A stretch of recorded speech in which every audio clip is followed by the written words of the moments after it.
Good evening and welcome all of you. आप सबका दयासरा foundation की तरफ से स्वागत है। मैं डॉक्टर आनंद कोटसे। मैं दयासरा फाउंडेशन के एंटरप्रेन्योरशिप के मिशन में काम कर रहा हूं और हमारे साथ आज हेमंत जी है, Hemant Thobre, who is a very senior expert in the field of entrepreneurship. उद्योजकता की दुनिया में ट्रेनिंग ये बहुत ही ज़रूरी चीज़ है। और हमारे साथ जो आए हुए एक्सपर्ट है वो अ, पिछले 30 सालों से अलग अलग तरीके के बिजनेस ओनर्स को, बिजनेसेस को, एंटरप्रेन्योर्स को ट्रेनिंग दे रहे हैं। तो हेमंत जी, आपका सबसे पहले स्वागत, very warm yes, welcome to you. And thank you sir. Hemant ji ने गवर्नमेंट स्कीम्स के बारे में भी बहुत आज तक लोगों को गाइडेंस दिया है। और उसके साथ में हेमंत जी मिडकॉन के साथ काम करते थे। और उनके जो असाइनमेंट्स है वो अभी भी बहुत सारे ऑर्गेनाइजेशंस के साथ, बिजनेसेस के साथ चालू है। अ, आज का जो टॉपिक है वो गवर्नमेंट स्कीम्स और गवर्नमेंट स्कीम्स के बारे में हम समझने वाले हैं। और ये सभी बिजनेसेस के लिए एक बहुत ही ऐसा टॉपिक है जिसके बारे में दे आसरा को भी बहुत सारे एंटरप्रेन्योर्स पूछते रहते हैं। तो आज बड़ा अच्छा दिन है क्योंकि अ, ये ईयर एंड हमारा पास में आया है अभी। 31 December is just 3 days away. So we will be entering 2022। तो नए साल के नए दौर में नई बातें, नए बिजनेस आइडियाज, नए कॉन्सेप्ट्स और बहुत सारी नई बातें आने वाली है। तो हमें रेडी रहना चाहिए ये जान कर कि बिजनेसेस में हम गवर्नमेंट स्कीम्स का कैसे यूज कर सकते हैं। और आपकी विजन भी आप सेट कर रहे होंगे, गोल सेट कर रहे होंगे नए साल के। तो आज का सेशन इस दिशा में आपको बहुत ही यूजफुल होगा। Vishal ji, I think you have raised your hand. Let me know if you want to ask something, you can put in the chat box. We are welcoming everybody who is joining. तो अभी भी कुछ लोग join हो रहे हैं zoom पर, और फेसबुक पर भी हम लाइव है। तो फेसबुक पर ज्वाइन होने वाले सभी लोगों का भी स्वागत। हेमंत जी, मैं एक क्वेश्चन स्टार्टिंग में पूछना चाहता हूँ कि गवर्नमेंट स्कीम्स जो रहती है, व्हाट इज द जी जी। Importance of this government schemes, कि गवर्नमेंट स्कीम्स क्यों जरूरी है एक एंटरप्रेन्योर को समझ लेना। सर, गवर्नमेंट स्कीम इसलिए होता है कि उसको कुछ टारगेट होते हैं। ये टारगेट सारे लोगों के लिए नहीं, बल्कि बैंकों के लिए होते हैं। शायद अगर ये टारगेट नहीं होते थे तो बैंक मैनेजर शायद इतना काम हो भी नहीं सकता था। ये सबसे बड़ी बात है। इसलिए गवर्नमेंट को ये आवश्यक लगा कि सारे बैंकों ने जो नए उद्योजक है उनके लिए कुछ ना कुछ करना चाहिए। अभी आज जो हम ये स्कीम्स देखने जा रहे हैं वो मोस्टली नए जो उद्योजक है, न्यू बडिंग एंटरप्रेन्योर्स, उनके लिए काफी अच्छी स्कीम्स है। इसलिए मैं आपको तहे दिल से स्वागत करता हूं और आभार भी व्यक्त करता हूं कि आपने इतना अच्छा सेशन आज सब नए उद्योजकों के लिए रखा है सर। बिल्कुल। और जैसे मैंने अभी के 2021 के रिव्यू टाइम में ये सेशन जी हमने रखा है। तो इसका यानी आपके आगे के थिंकिंग में आप यूज करें, ऐसा मैं सबको रिक्वेस्ट करूंगा कि जब आप जी सर। नए साल का सोच रहे होंगे आपके बिजनेस के बारे में, तो बिल्कुल गवर्नमेंट स्कीम्स का एक पॉइंट आप इंक्लूड करना। तो आपके क्वेश्चंस भी पूछते रहिए। हेमंत जी, हम शुरुआत करेंगे। ये जो हमारा प्रेजेंटेशन है, हमारे साथ में नीतीश हमारे दयासरा के एक्सपर्ट है। जी सर। दयासरा के फैसिलिटेशन में टीम में रहे हुए हैं। उसके बाद में कंप्लायंसेस के एक्सपर्ट है, और कंप्लायंस जी के बारे में बहुत सारे एंटरप्रेन्योर्स के क्वेश्चंस बहुत सही तरीके से सुलझाते हैं। तो जी जी। नीतीश भी हमारे साथ आज है। तो I would request Nitish to maybe welcome everybody and also start with the presentation that Hemanji will guide us on. Thank you, Anand. Welcome all, and those who have joined on the Facebook Live. So, welcome to all of them. And I hope कि आप ये session का जरूर लाभ उठाएंगे और आपके business के लिए ये उपयुक्त रहेगा. So we'll start with the presentation. I'll present the screen.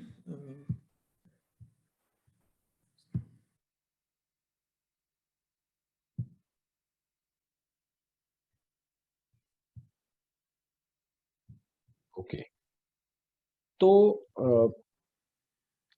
MSME के लिए जो गवर्नमेंट के इनिशिएटिव्स है और स्कीम्स है, तो इसका मैं ब्रॉड क्वेश्चन पूछना चाहता हूँ हेमंत जी कि जी सर। आपने बोला कि बिजनेसेस को बढ़ावा देने के लिए ये स्कीम्स होती है। जी जी सर। तो इसमें जब हम कहते हैं कि फाइनेंशियली भी बिजनेसेस स्ट्रांग होने चाहिए जी जी। और गवर्नमेंट इसके बारे में सोचती है, तो इसका एक ब्रॉड पॉलिसी फ्रेमवर्क क्या है? यानी ये जो अलग अलग पॉलिसीज गवर्नमेंट करती है उद्योगों को बढ़ावा देने के लिए, तो गवर्नमेंट का थिंकिंग, ब्रॉड थिंकिंग इसमें क्या है? सर गवर्नमेंट का सबसे ब्रॉड थिंकिंग इसमें यह है कि कोई भी बिजनेस हो उसे पैसे लगते हैं, और ये पैसे शायद हम घर से या हमारे और कोई रिलेटिव्स है इससे नहीं जुटा पाते, क्योंकि इतने सारे पैसे इसमें लगते हैं कि हम आज इमीडिएटली वो चालू नहीं कर सकते। इसलिए गवर्नमेंट ये सोचती है कि जब भी कोई नया उद्योजक या नया एंटरप्रेन्योर या नया टेक्नोक्रेट अगर आगे आता है और उसके पास 5, 10, 15, 20% तक उसके पास खुद की अगर अनामत है, तो बैंक के रूप से उनको 75 से 95%, 75 टू 95% गवर्नमेंट उनको थ्रू बैंक हेल्प करेगी, जिसको फाइनेंशियल एड हम बोलते हैं। और ये एड के साथ वो खुद का उद्योग शुरू कर सकता है। और एक बार ये उद्योग शुरू किया, तो जैसा हम हर रोज दिन में जैसे हमारे अलग अलग काम शुरू करते हैं, तो हमको भी तकलीफें आती है।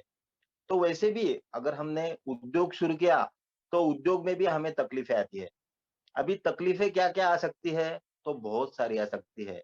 तो उसमें की कुछ तकलीफें अभी हम आज भी जो डिफिकल्टीज़ हम बोलेंगे, या और ये डिफिकल्टीज़ बैंकों की ओर से नहीं है, लेकिन हम जिससे बिज़नेस करते हैं, तो शायद रिटेलर होगा, कोई सप्लायर होगा, या कोई हमारा बायर होगा, या और कोई लोग होंगे, इसके साथ भी हमारी कुछ डिफिकल्टीज़ आ सकती है। तो ये सारी डिफिकल्टीज़ अगर हम वन टू वन सॉल्व करने जाए, तो हमको बहुत वक़्त लग सकता है। तो इसके लिए गवर्नमेंट खुद बीच में नोडल एजेंसी करके आके ये प्रॉब्लम सॉल्व करना चाहती है, और ये प्रॉब्लम जल्दी से जल्दी सॉल्व हो सकते हैं। जैसे काफ़ी परमिशंस होती है, ये परमिशंस हमको जल्दी मिलनी चाहिए, इसलिए गवर्नमेंट भी हमको सपोर्ट करती है। तो ये जो सारी बातें हैं कि गवर्नमेंट और ये जो डिफिकल्टीज़ है, ये सारी सॉल्व करने में मदद करती है। बिल्कुल। तो जैसे हम इस प्रेजेंटेशन में आगे जाएंगे, आप तो देखने को मिलेगा कि दयासरा फाउंडेशन ने ये जी जो सर। गवर्नमेंट स्कीम्स हो, बिजनेस प्लानिंग हो, ऐसे बहुत सारे एंटरप्रेन्योर्स को, यानी 1 लाख से ज्यादा एंटरप्रेन्योर्स को आज तक सपोर्ट किया है। हमारे जो बेनिफिशियरीज है वो बहुत है, और उनके साथ में हम अभी डिटेल्ड काम कर रहे हैं। यानी हमारा ऑब्जेक्टिव है कि उनके साथ में ज्यादा से ज्यादा टाइम हम स्पेंड करें और उनसे ज्यादा से ज्यादा सपोर्ट करें। ये नॉट फॉर प्रॉफिट कंपनी है दयासरा फाउंडेशन, और इसमें हमारा ऑब्जेक्टिव जॉब क्रिएट करना है, क्योंकि हमारा नेशन तभी स्ट्रांग होगा जब हर एक young person would think that I will not be the employ of somebody but I will be the employer. मैं जॉब्स देने के लिए काम करूंगा, ना कि जॉब करूंगा। तो तभी हमारी एक इकोनॉमी बहुत ही बड़ी स्ट्रांग इकोनॉमी करके सामने रहेगी। तो इस ऑब्जेक्टिव से हमने शुरुआत की है। तो हम अभी एजेंडा देखेंगे प्रोग्राम का। ये जो एजेंडा है, इसमें ये इनिशिएटिव्स कौन से हैं, एमएसएमई के इनिशिएटिव्स कौन से हैं, एमएसएमई के स्कीम्स कौन से हैं, और बेसिक कंप्लायंसेस आपके बिजनेस के बारे में क्या है, ये हम देखने वाले हैं। और इसलिए हमारे साथ में आज नीतीश है, क्योंकि हेमंत जी से जो गाइडेंस हमने लिया है, उसके बाद में ये कंप्लायंसेस में सपोर्ट हमें मिलने वाला है, वो नीतीश और नीतीश के टीम का मिलने वाला है, पूरे फैसिलिटेटर्स के टीम का भी मिलने वाला है दयासरा फाउंडेशन के। तो आगे बढ़ते हुए ये कौन कौन सी स्कीम्स है हेमंत जी, आप ऐसी सबसे कौन सी 4-5 इंपॉर्टेंट स्कीम्स आज हम देखने वाले हैं इसमें? सर, आज हम सबसे पहले जो उद्योजक है, जो ऑलरेडी जिन्होंने उद्योग शुरू किया है, those who are good entrepreneurs, लेकिन उनको उनके जो फंड्स है, जो किसी को सर्विसेज दिया है या किसी को उन्होंने कुछ प्रोडक्ट्स दिए हैं, लेकिन उनके जो पेमेंट्स है वो अभी तक आए नहीं। ऐसे जो एक स्कीम है, उसके ऊपर गवर्नमेंट ने एक समाधान करके स्कीम निकाली है, और ये स्कीम के बारे में आज हम ज़रूर पूरी जानकारी लेंगे। ये जो स्कीम है, ये इसके बारे में अपन आगे और डिटेल में बात करेंगे, लेकिन इसमें सारे जो उद्योजक है हमारे, उनके जो भी पेमेंट्स जो बायर की तरफ से रुके हुए हैं, कुछ ना कुछ उसको रीज़न होंगे, लेकिन वो निकालने के लिए गवर्नमेंट ये सारे जो अपने एंटरप्रेन्योर्स है, इनको मदद करती है। इसके बाद जिनको नेक्स्ट स्लाइड अपना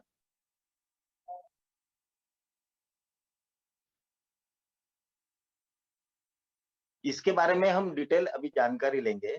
इसके बाद में क्या-क्या अपन स्कीम्स लेने वाले हैं, इसके बारे में आपको बताना चाहता हूँ।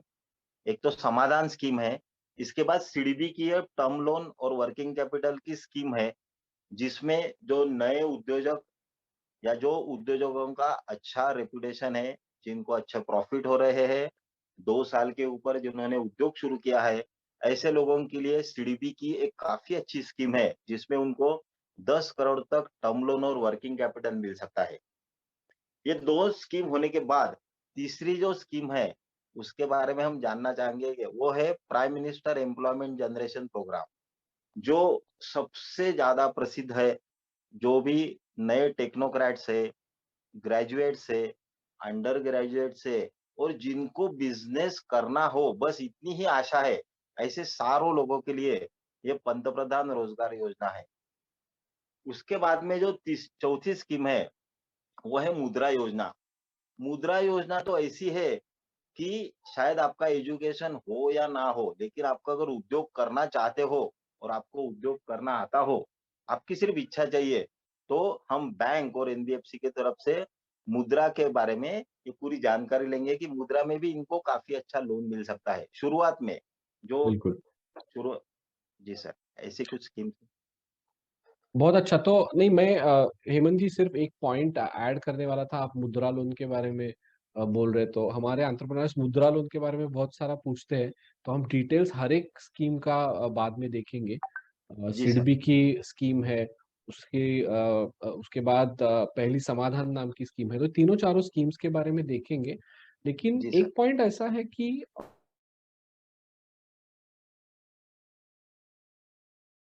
लोन्स लगते हैं। पहली बात यह है कि आपका बिजनेस बहुत सालों से चालू है और उसमें आप कुछ डेवलपमेंट करना चाहते हैं, जी यानी सर, कहीं पे स्टकअप है, जी सर, तो इन लोन्स का उपयोग हो सकता है, इन स्कीम्स का उपयोग हो सकता है। दूसरी बात ऐसा होता है कि वर्किंग कैपिटल, कैश फ्लो कम होने से वर्किंग कैपिटल की जरूरत है, तो जी सर, इस सिचुएशन में इन लोन्स का और स्कीम्स का आपको उपयोग हो सकता है। जी सर, तीसरी सिचुएशन ये होती है कि कुछ sudden calamity, sudden accidental situation, sudden problem in business के कारण आपके हाथ में जो थोड़ा बहुत मार्जिन होता है, थोड़ी बहुत अमाउंट्स बची रहती है, वो ना होने से आपको जो फ्यूल लगता है बिजनेस रन करने में, वो व्हील चालू रखने में, उसमें दिक्कतें आ सकती है।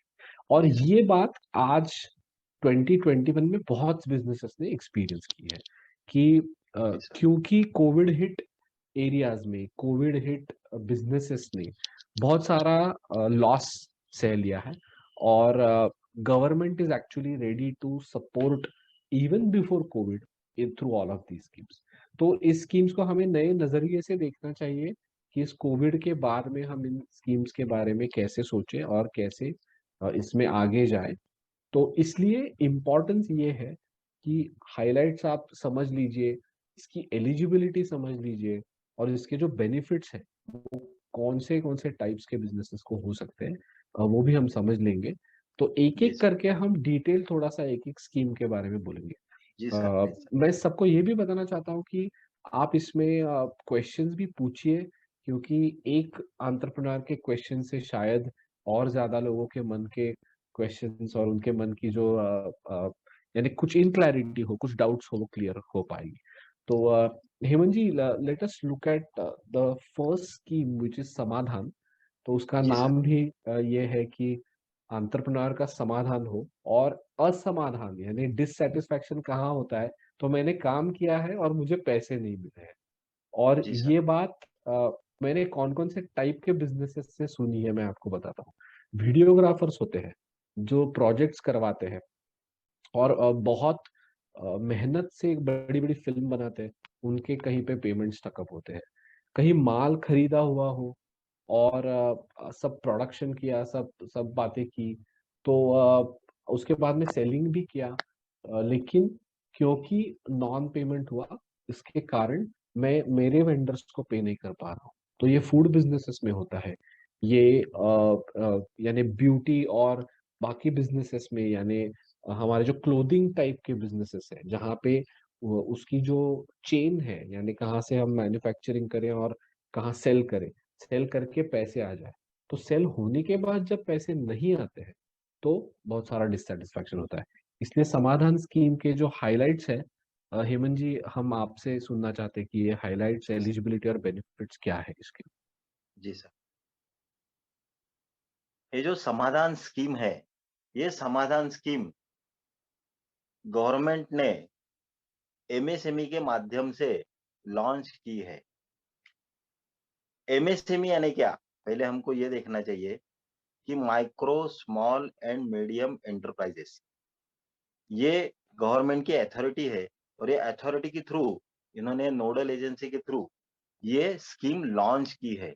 अब ये स्कीम लॉन्च की है, तो इसमें हम क्या-क्या बातें देखेंगे, ये हमें देखना जरूरी है कि समाधान स्कीम किसके लिए है। तो समाधान स्कीम जो है वो एमएसएमई यानी micro small and medium enterprises, इसके थ्रू रन की जाती है। उसके बाद ये दूसरी बात क्या है, तो व्हाट इज एमएसएमई स्कीम, इसके बारे में हम जानकारी लेंगे। उसके बाद में what are the benefits of MSME Samadhan scheme, इसके बारे में हम जानकारी लेंगे। चौथा पॉइंट है who can apply under the scheme, इसके बारे में हम जानकारी लेंगे।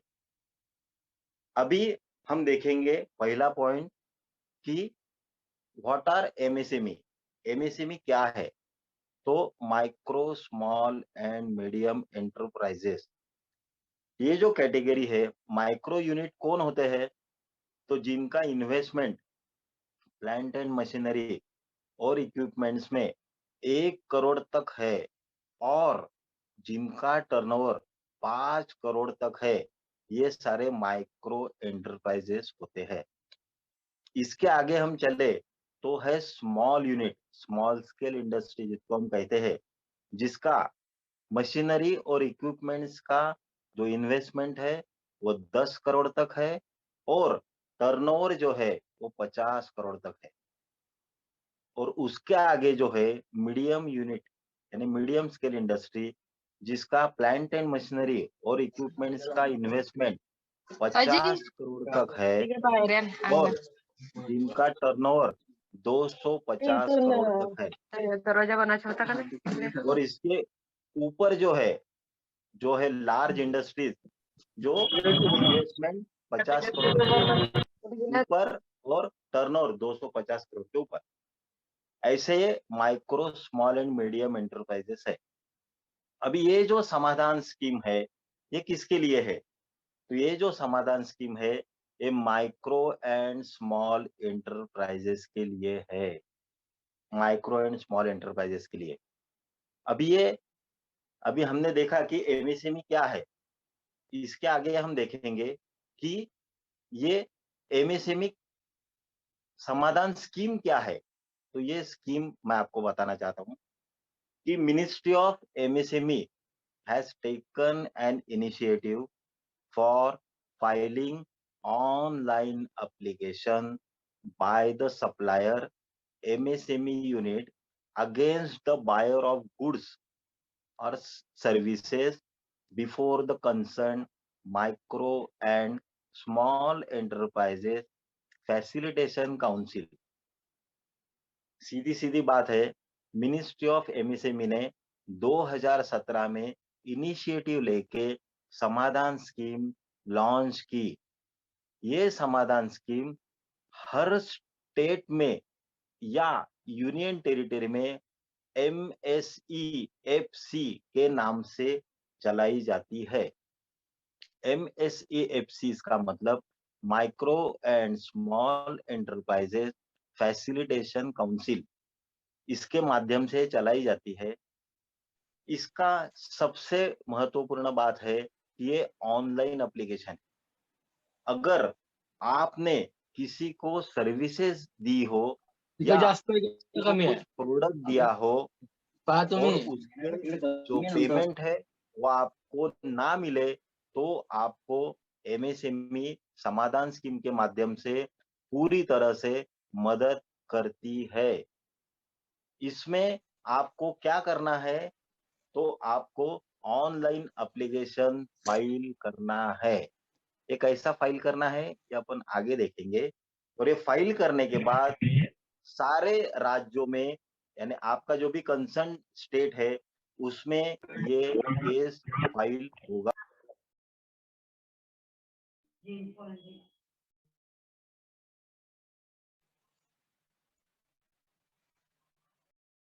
सर शायद आप म्यूट पर हो हेमंत जी। हाँ हाँ ठीक है। सॉरी। MSME स्कीम आपको क्या बेनिफिट देगी, तो सारे जो ऑनलाइन, नहीं फिर से आप म्यूट पर है हेमंत। उस पे ये सारे जो इनवॉइसेस है वो MSEFC की ओर भेजेगी। ये जो ऑनलाइन एप्लीकेशन है ये MSEFC पूरी उसकी जानकारी लेगी। आपके जो भी बायर है उनसे वो कांटेक्ट भी करेगी। देखिए, वो खुद उनसे कांटेक्ट भी करेगी। और अगर आपने उनसे अगर पेमेंट का 45 डेज आपने अगर तय किया होगा, तो आफ्टर 45 डेज अगर आपको पेमेंट नहीं मिलता है तो MSEFC उनके तरफ आपके लिए पैसे मांगेगी। देखिए, ये सबसे महत्वपूर्ण बात है कि वो खुद आपके लिए ये काम करेंगे। अगर आपको ऐसा लगता है कि उन्होंने आपकी तरफ ध्यान नहीं दिया या आपके फोन नहीं उठाए, तो MSEFC वहां के जो लोकल न्यूज़पेपर है उसमें भी ये सारी जानकारी देकर उनके ओर ये बात समझाते हैं। और ये बात समझने के बाद जो भी आपका बायर हो, वो बायर को ये पेमेंट देना जरूरी है, क्योंकि इसका ऑर्डर MSEFC निकालती है। ऑर्डर यानी उसको अथॉरिटी देती है कि आपको ये पेमेंट देना ही पड़ेगा, देना ही पड़ेगा। यानी कोर्ट है MSEFC, ये आपको उनको ये पेमेंट देना ही पड़ेगा। और ऐसा करने से एक बार वो जो आपके जो भी बायर है वो शायद MSEFC के माध्यम से आपको मिल भी सकते हैं। क्योंकि अगर वो ना मिलते हैं तो आपका जो भी पीरियड डिसाइड हुआ था उसके बाद में जितना भी वक्त लगता है, वो वक्त को आप अगर मंथ में कैलकुलेट करते हैं, तो RBI का ऐसा नियम है, RBI ने ऐसे बताया है कि जो भी पेंडिंग पेमेंट्स है वो पेंडिंग पेमेंट का बैंक का जो रेट है उसके 3 टाइम्स इंटरेस्ट आप उसको चार्ज कर सकते हो। यानी आपका अगर 100 रुपए है, अगर 30 दिन वो लेट हो गया आफ्टर 45 डेज, तो आपको बैंक का अगर 10% है तो आपको 3 टाइम्स यानी 30% पर ईयर ऐसा आपको उससे इंटरेस्ट भी आप ले सकते हो। और ये बात ये बायर को भी मालूम होती है, इसलिए बायर भी तब आपसे इसमें आके बात कर सकता है और आपसे जो भी यानी आपसे बता सकता है कि हम ये पैसे देने के लिए तैयार है, और उनको ये देना ही पड़ता है, यानी सीधी बात है, उनको ये देना ही है। तो इसलिए उनको, यानी वो इसमें आएंगे, वो बताएंगे ऑन बिहाफ ऑफ एमएससी कि हमको ये पैसे देने हैं। वो शायद आप कम कर सकते हो तो कम भी कर सकते हो इंटरेस्ट, या आप उतना ही रख सकते हो तो उतना भी रख सकते हो। यानी जितना भी इंटरेस्ट आपको चार्ज करना हो 3 टाइम्स आप चार्ज कर सकते हो, बिल्कुल और उसमें आप उससे बात कर सकते हो। बिल्कुल। और इसमें और एक बात है, अगर आपका कस्टमर गवर्नमेंट भी हो तो गवर्नमेंट के अगेंस्ट भी आप ये फाइल कर सकते हो। हम्म। यानी ये सबसे बड़ी बात है कि गवर्नमेंट के अगर अगेंस्ट आप फाइल करते हो तो आपको भी इसमें कोई दिक्कत नहीं होगी पैसे लेने के लिए। हम्म। इसमें और एक बात है कि अगर आपका बायर फॉरेनर है तो उसके भी अगेंस्ट आप ये फाइल कर सकते हो। आपका बोरोअर अगर फॉरेनर हो या फॉरेन की अगर कोई कंपनी हो तो उसके भी लिए आप ये चार्ज कर सकते हो। अभी देखो, ये चार्ज करने के बाद क्या होता है, एमएसएफसी उनके ऑनलाइन पोर्टल पे सब डालती है, और ये ऑनलाइन पोर्टल आपके यहाँ जितने भी ये बड़े बड़े पब्लिक सेक्टर्स है, सारे बैंकर्स है, और बड़े सीपीएससी है, ये सारे ये देखते रहते हैं कि कौन बायर है जो डिफॉल्टर हो रहा है और जो जानबूझकर पैसे नहीं दे रहा है, तो उसका नाम भी इसमें खराब होता है। बिल्कुल और ये सारे बायर्स को ये समझ में आता है कि अपने से गलती हो रही है, अपन ने ये लोगों को जो भी पेमेंट ड्यू है वो देना चाहिए। और ऐसे लिए अगर ये उन्होंने फाइल किया है और उनको ड्यू देने हैं तो उनको ड्यू कौन से भी हालत में देना ही पड़ेगा। तो अभी इसमें कौन कौन होते हैं, इसमें हमको अप्लाई कैसा करना है, तो अपने को अप्लाई करने के लिए सबसे बड़ा ये है कि हम खुद एक माइक्रो या स्मॉल यूनिट होने चाहिए। हमारा जो यूनिट है वो माइक्रो या स्मॉल होना चाहिए। दूसरी बात है कि हमारे पास उद्योग आधार मेमोरेंडम यूएएम होना जरूरी है। ये 2 बातें हमारे लिए सबसे बड़ी है कि उद्योग आधार, यानी उद्योग आधार मेमोरेंडम, और हम खुद आइदर माइक्रो या स्मॉल एंटरप्राइज होनी चाहिए। अब ये होने के बाद आगे क्या होगा, तो हाउ कैन वी अप्लाई, अगर अप्लाई करने के लिए हमको क्या करना है, तो मिनिस्ट्री ऑफ फूड में एमएसएमई ने ये जो डेवलप किया है पोर्टल, ये पोर्टल पे आप जाके सीधा एप्लीकेशन फाइल कर सकते हो। ये इसका जो एप्लीकेशन जो है डिलेड पेमेंट का, वो है समाधान.msme.government.in। राइट। तो इसके हेमंत ऊपर जी, आप जो उद्योग आधार बोल रहे हैं वो वही उद्यम रजिस्ट्रेशन है, राइट? यूएएम जी जो सर, बोल, जी सर, जी सर, तो तो उसको ही उद्यम रजिस्ट्रेशन बोलते हैं, यूएएम को? जी जी जी जी जी। अच्छा अच्छा। ओके।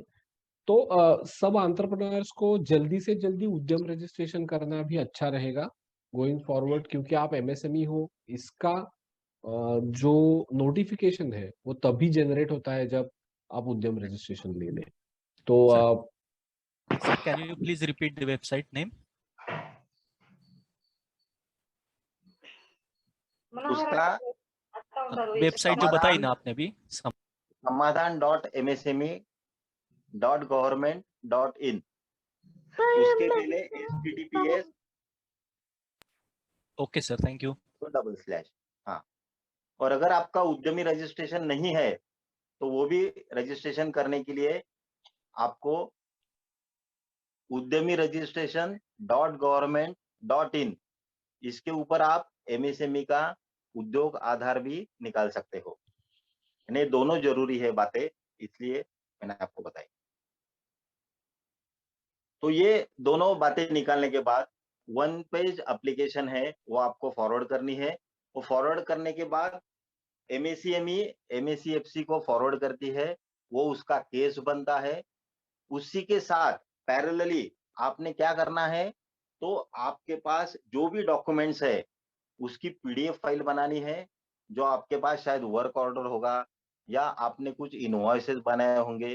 तो एक केस में हम 3 इनवॉइसेस ऐड कर सकते हैं ज्यादा से ज्यादा। तो 3 इनवॉइसेस हम ऐड करके हमको एक पूरा पीडीएफ फाइल डॉक्यूमेंट बनाना है, और वो उसके ऊपर चार्टर्ड अकाउंटेंट आपके जो भी होंगे उनकी एक साइन लेनी है, और ये सारे हार्ड कॉपी भी आप एमएससीएफसी को भेज सकते हो, ताकि आपको ज्यादा स्ट्रांग हो। बिल्कुल। और दयासरा फाउंडेशन भी इसमें आपको हेल्प कर सकता है। दयासरा फाउंडेशन की वेबसाइट पर आप आ जाएंगे और कॉल भी करेंगे तो we are very well happy to help all of you on the registrations and the other processes. Hemant ji, अगला स्कीम कौन सा है इसमें? ये आपको सब समाधान स्कीम ध्यान में आ गया?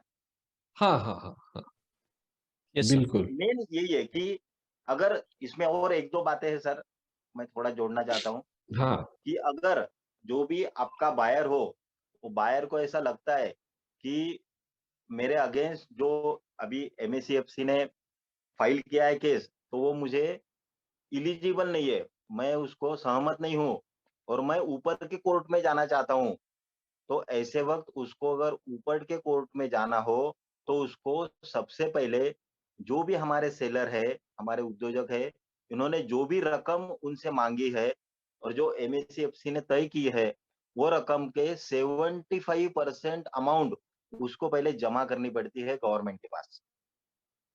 यानी वो बिल्कुल। इतना भी आसान नहीं है कि वो ऊपर के केस में जाए और लड़े। नहीं, इसका हम्म, मतलब है कि आपको जो भी पेमेंट है वो उनको देने ही देने हैं। बिल्कुल बिल्कुल। और आपको आश्चर्य लगेगा कि अभी तक ये 3 सालों में 70,000 केसेस अभी तक एमएससीएफसी पे अपलोड हुए हैं, और उसमें के अराउंड 7,234 करोड़ रुपीज ऑलरेडी उसमें अपने उद्योजकों को मिल चुके हैं। दैट यानी इज अ इतना ग्रेट अच्छा ये न्यूज, दैट स्कीम इज है। A great news. I think जी सर। रियली कमेंडेबल काम है गवर्नमेंट का। और इसमें इतनी बड़ी रिकवरी और इतना बड़ा पेमेंट का जो डिटेल्स आपने बताए वो, thank you so much for sharing that information Hemant ji, क्योंकि कभी कभी हमें ये मालूम नहीं रहते आंकड़े, और इतने बड़े जी आंकड़े रहते हैं कि जिसमें इतना हेल्प एंटरप्रेन्योर्स को हुआ है पहले। जी सर। तो ये काफी अच्छा स्कीम है सर। और हाँ हाँ, मुझे बहुत अच्छा लगा कि दे आसरा इसमें सब उद्योजकों को अगर मदद करना चाहे, तो सर इसमें उद्योजकों का बहुत फायदा होगा, क्योंकि ये जो पेमेंट है जब तक नहीं आते तब तक उनका आगे का काम बनना मुश्किल होता है। Absolutely absolutely. ठीक है। मूविंग ऑन, सिडबी का जो स्कीम है उसके बारे में आपने शुरुआत में बताया, तो दूसरी जो स्कीम है सिक्योर्ड बिजनेस लोन, जी सर। इसके इसके कुछ हाइलाइट्स, एलिजिबिलिटी और benefits. Ji sir.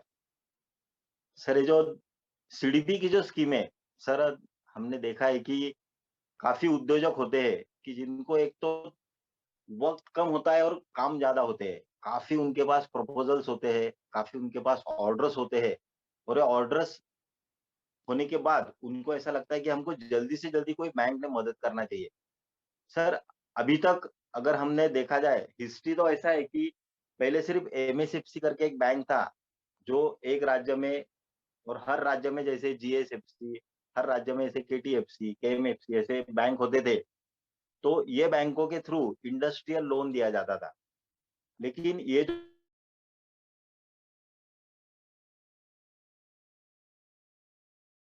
Industry development bank of India, इसका जो काम है वो बहुत बड़ा काम है।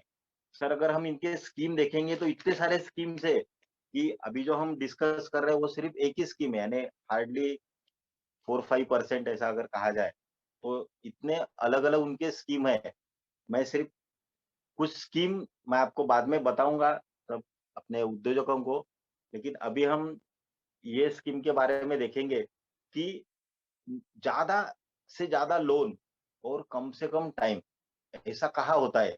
तो ऐसा सिर्फ सिडबी में होता है, क्योंकि सिडबी में सारा ऑनलाइन है, आपको कम से कम डॉक्यूमेंट्स इसमें देने हैं।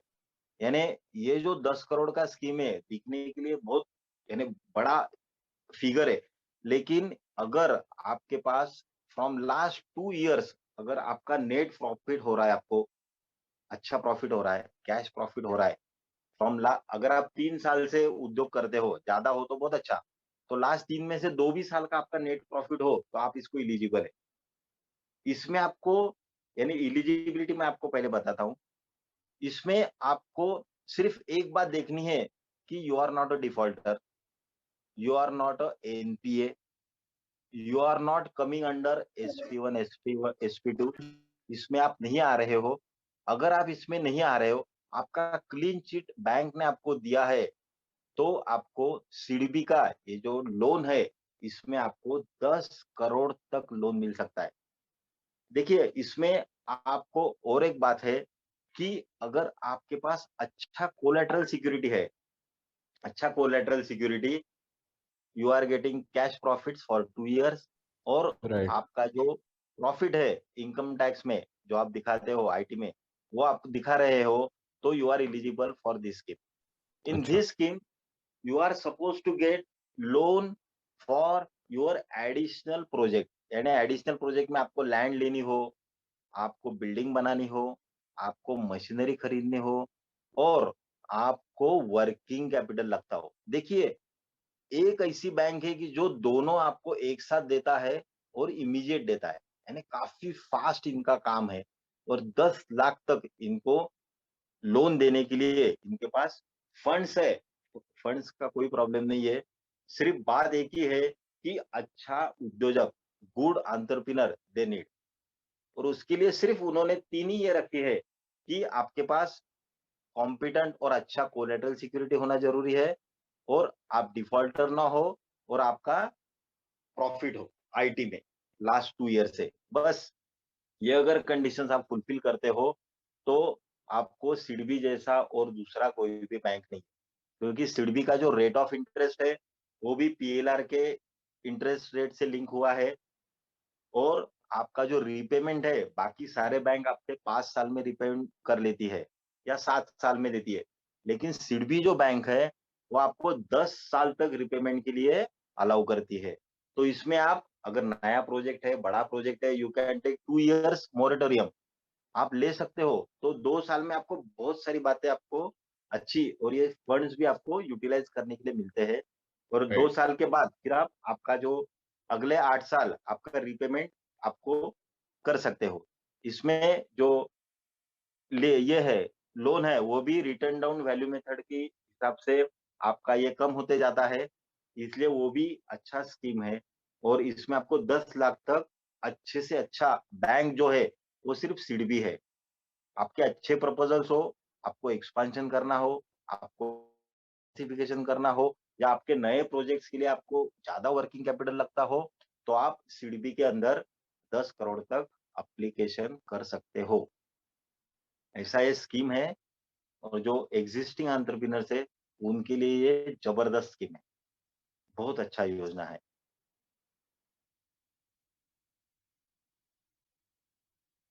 तो मेरे ख्याल से, और इसमें फिर प्रोजेक्ट रिपोर्ट लगते हैं, वो तो आप खुद मदद कर सकते हैं इनको, जो भी अच्छा के अच्छा प्रोजेक्ट रिपोर्ट बने में डाटा बने। और क्योंकि प्रोजेक्ट रिपोर्ट जब तक अच्छा नहीं बनता तब तक बैंक को भी आप बैंक आपको पहले देखती नहीं, बैंक पहले कागज देखती है, फिर बाद में आपसे बात करती है या आपसे डिस्कस करती है।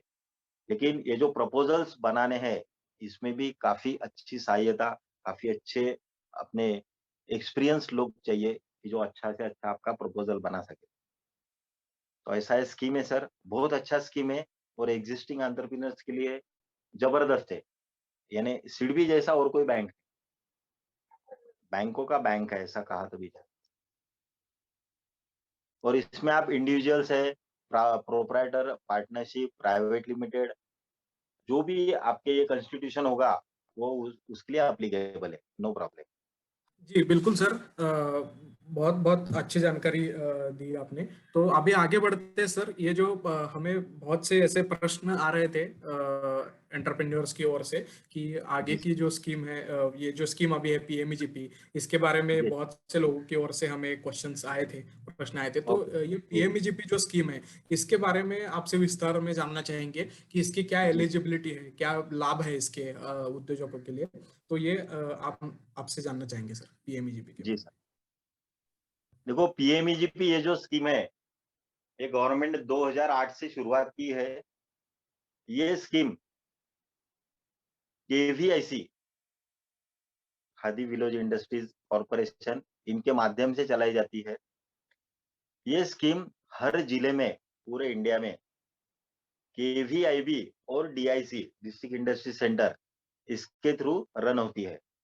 हर साल का एक ये होता है, बजट होता है, अंदाज से 150 से 200 प्रपोजल्स, एक KVIB और DIC में 150 से 200 प्रपोजल, यानी अराउंड 1,50,000 के करीब प्रपोजल्स हर साल इंडिया में इसमें होते हैं, कम से कम इतने बड़े प्रपोजल। और ये स्कीम ऐसी है कि इसमें नए उद्योजक, क्योंकि आप देखोगे कि नया अगर कोई भी आता है तो बैंक पहले पूछता है कि आपका पिछला हिसाब बताओ, आपने क्या किया है, आपको कितने पैसे चाहिए।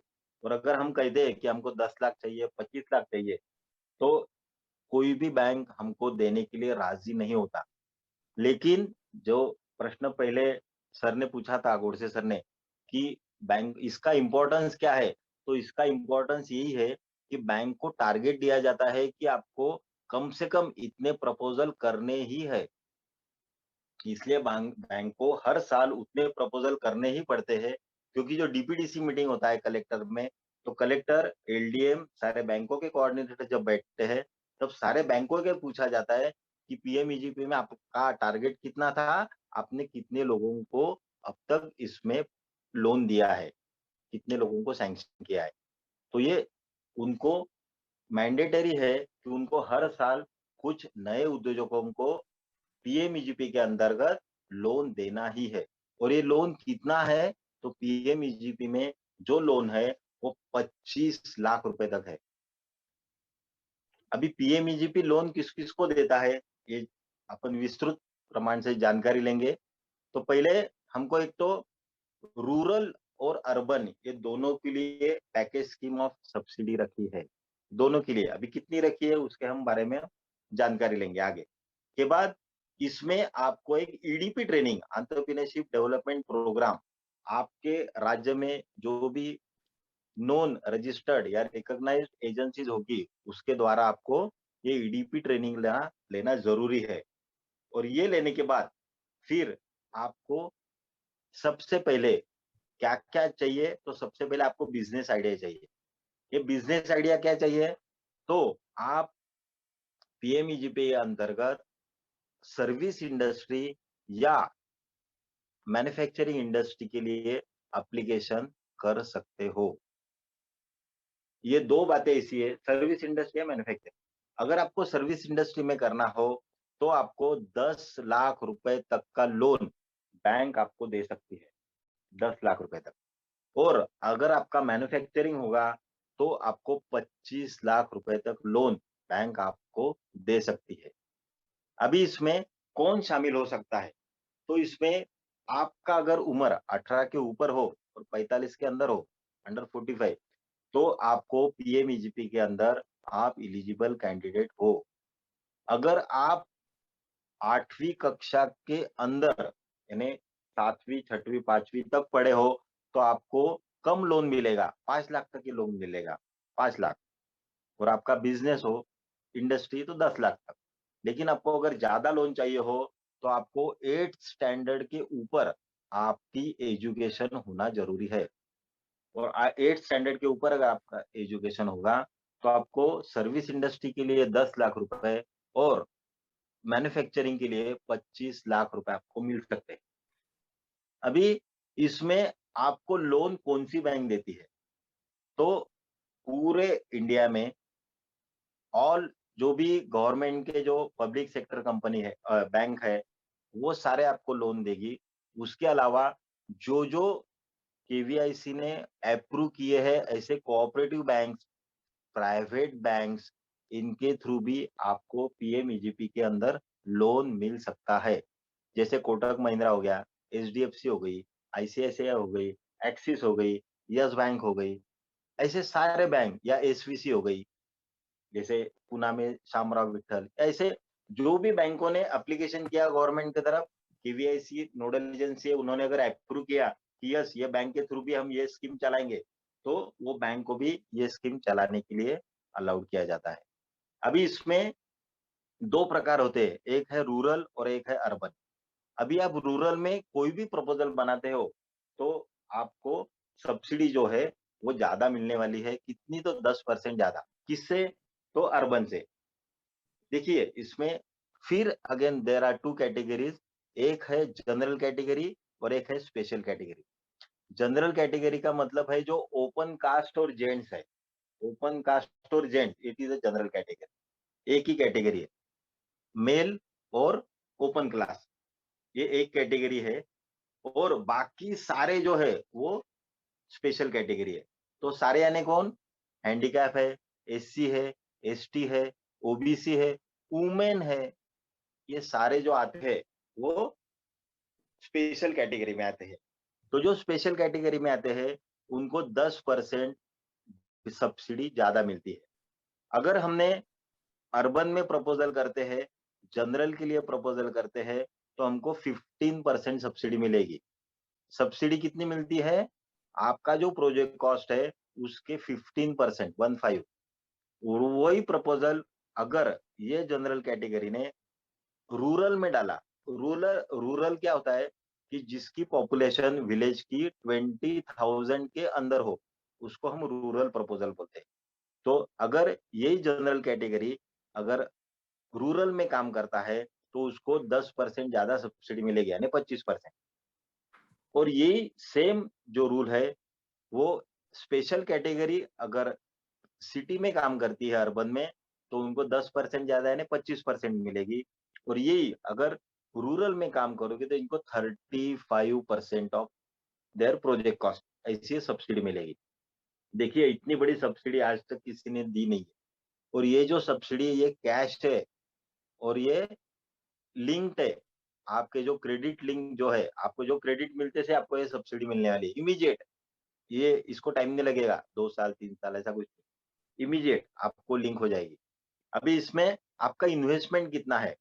अगर आप जनरल कैटेगरी हो तो आपको 10% आपका इन्वेस्टमेंट है। और अगर आप स्पेशल कैटेगरी हो तो आपका 95% आपको लोन मिलेगा और आपका इन्वेस्टमेंट सिर्फ 5% है। जनरल कैटेगरी 10% और जो स्पेशल कैटेगरी वो सिर्फ 5%।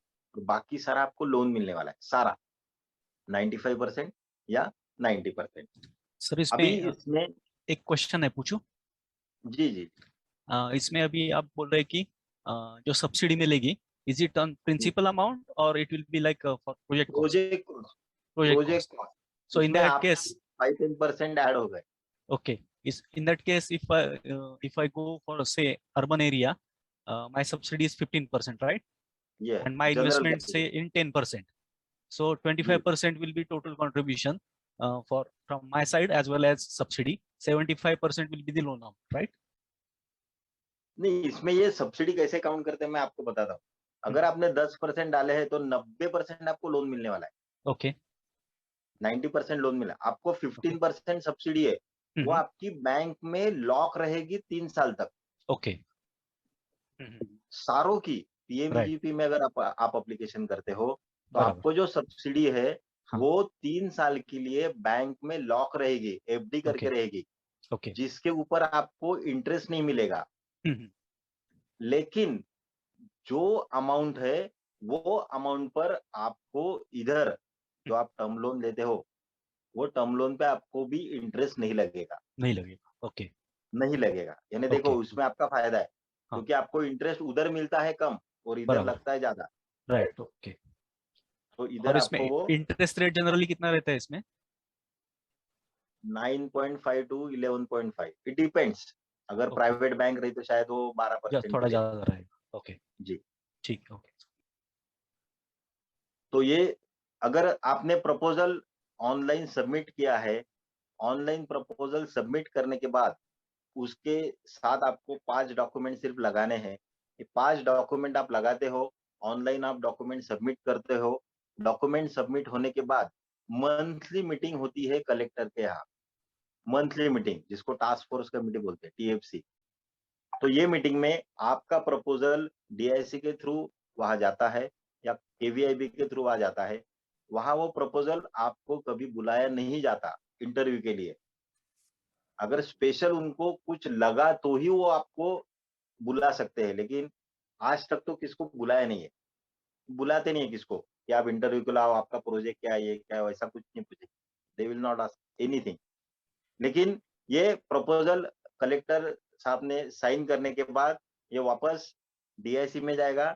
डीआईसी आपको ये बैंक में आपके भेजेगी और फिर आपके बैंक वाले आपको बताएंगे कि ये प्रपोजल आपने जो दिया है वो हम सैंक्शन करने जा रहे हैं। उसके लिए वो आपके जगह पर आएगी, आपकी जगह देखेगी, आपको सारी बातें पूछेंगी। उनको जब लगेगा कि yes he is competent, project is also good, तो फिर वो आपको इसमें सैंक्शन देगी। ये आपने अगर सैंक्शन लिया, वो ऑनलाइन सैंक्शन आपको देगी। ये सैंक्शन लेने के बाद आपको ईडीपी ट्रेनिंग करना जरूरी है, जो 2 to 3 वीक्स होता है। वो आपके यही एजेंसी में वो फ्री ऑफ कॉस्ट होता है, वो आपने वहां करना जरूरी है। इधर आपका ट्रेनिंग शुरू हो जाएगा, उधर बैंक डिसबर्समेंट की तैयारी करेगी। बैंक डिसबर्समेंट करने के पहले आपको ये सबमिट करना है, आपका ईडीपी का सर्टिफिकेट, एंटरप्रेन्योरशिप डेवलपमेंट प्रोग्राम का जो सर्टिफिकेट है, उनको सबमिट करने के बाद ऑनलाइन ही सबमिट करना है। वापस वो डीआईसी की तरफ जाएगा, फिर बैंक आपको कुछ अमाउंट सैंक्शन करेगी, शायद 10% करेगी, 50% करेगी या 100%। Once they have disburse the amount, इधर आपका जो क्रेडिट लिंक सब्सिडी है, वो सब्सिडी के लिए वो डीआईसी की तरफ जाएगी। डीआईसी को मांगेंगे पैसे, और वो पैसे आपको यानी विद इन 48 आवर्स ऐसा बताया उन्होंने, बैंकिंग डेज में यानी वर्किंग डेज में, तो वो आपके अकाउंट में जमा हो जाएगी। जो बैंक में ही आपके नाम से एक दूसरा खाता खोला जाएगा, उसमें वो एफडी करके रख दिए जाएंगे। ये और इसमें पैसे 3 यस और एक क्वेश्चन है इसमें, अभी अगर जी इसमें ऑलरेडी ये साल में अगर बिजनेस चालू किया है तो वो भी हाँ, अप्लाई कर सकते हैं या कैसे, या only it is for new?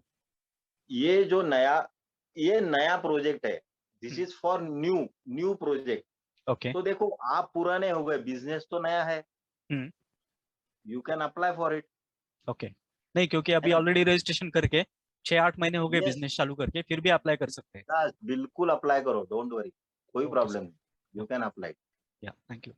आप अप्लाई कर सकते हो। आप एक बार आपका ये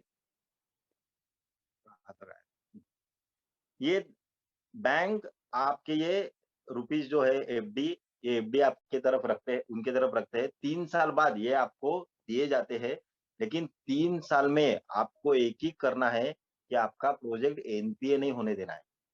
ओके, बराबर। देखिए ये पहला कंडीशन है परफॉर्मेंस लिंक है। गवर्नमेंट की तरफ से कि यस। 3 साल तक आपके कोई भी लैप्स नहीं होने चाहिए और आपका एनपीए में नहीं जाना चाहिए। राइट। ओके। एनपीए का मतलब है कि 90 डेज के अंदर आपको इंटरेस्ट या इंस्टॉलमेंट कुछ ना कुछ देना ही, देना ही। एकदम सीधे सीधे बात। बराबर। क्योंकि प्रोजेक्ट है, दिक्कतें आती है, लेकिन आप जैसा घर को संभालते हो वैसा बैंक को संभालो, तो ही बैंक आपको संभालेगी। एकदम सिंपल बात है, क्योंकि बैंक यस। आपको नहीं देखती, बैंक सिर्फ आंकड़ों को देखती है। करेक्ट। यस। तो आपको 3 साल तक एनपीए नहीं होना है। के बाद दूसरा ऐसा कंडीशन है, आपका जो भी वर्किंग कैपिटल आपने वहां से सैंक्शन किया है, वो वर्किंग कैपिटल के 75% कम से कम मनी आपने यूटिलाइज करने हैं। नहीं तो आपने रख दिए वैसे ही और उसको हाथ नहीं लगाया, तो इट विल गो बैक, और उतना फिर आपका सब्सिडी भी कम हो जाएगा। तो being a entrepreneur you are a smart work, do a smart work. वो पैसे यूटिलाइज करो फिर वापस रख दो, यूटिलाइज करो फिर वापस रख दो, नो प्रॉब्लम। लेकिन ऐसा नहीं होना चाहिए कि हमने वो यूटिलाइज ही नहीं किया। यस।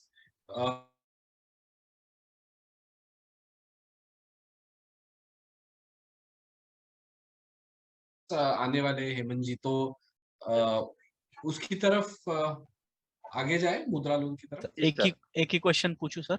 हाँ जी सर। इसमें जो वर्किंग कैपिटल है, वो पूरा हाँ, अमाउंट वर्किंग कैपिटल करके आएगा या उसमें कुछ प्रोपोर्शनेट परसेंटेज रहेगा प्रोजेक्ट कॉस्ट का? देखो जो भी हम प्रोजेक्ट बनाते हैं, हम्म। प्रोजेक्ट में हमारे 30% वर्किंग कैपिटल, ओके।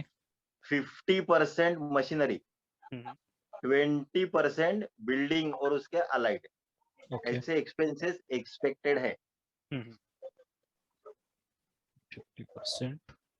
तो हेमंत जी, मैं एक बात हाईलाइट करना चाहता हूँ कि ये जो स्कीम्स आप बोल रहे हैं, तो इसके जो टर्म्स है, यानी परसेंटेजेस के बारे में आपने बोला, नहीं तो डिस्ट्रीब्यूशंस के बारे में बोला, तो ये सब फाइनेंशियल यूटिलाइजेशन के साथ में जुड़ी हुई बातें हैं कि जी एक सर। बिजनेस करने के लिए कौन कौन सी और किस किस तरह का रिसोर्स लगता है, उसका जो परसेंटेज है वो कितना लगता है, इसका प्री डिसाइडेड और प्रिजम्पशन करके सोचकर बनाई हुई ये स्कीम्स है।